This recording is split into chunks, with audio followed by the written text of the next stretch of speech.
I've wanted to be a scientist since I was 5 years old. And even though I had never met a scientist before, I knew what scientists did. They worked in labs, they did experiments, they learned new things, and they shared those things with the world.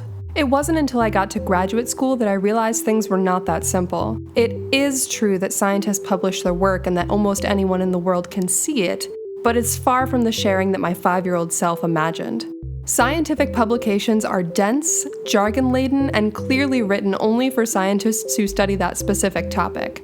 And many of these papers also cost money. These two things put up an immediate barrier for anyone that wants to know what researchers are working on.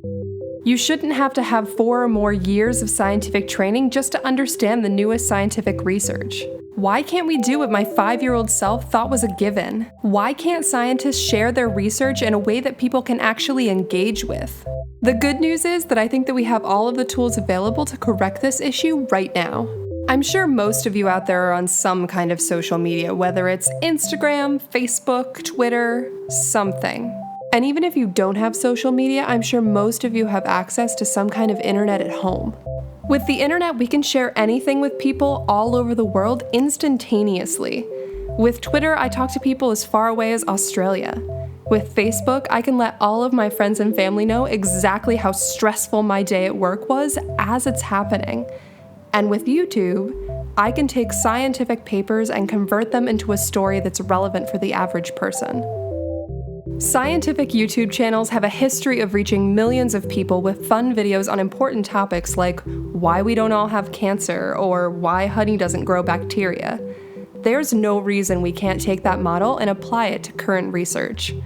In my spare time, I've been testing out this model with my channel SimpleBiologist. I can cover one scientific paper every other week, and the reception has been amazing. Scientists trust a fellow scientist to take their work and condense it accurately, and non-scientists appreciate a biology video that actually connects them with active research rather than just telling them how DNA replication works again. By putting current science on YouTube, I can reach anyone across the globe.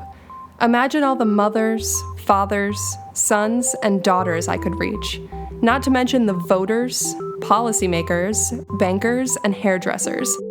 Everyone deserves to know what scientists are working on right now, and it's time that we give it to them.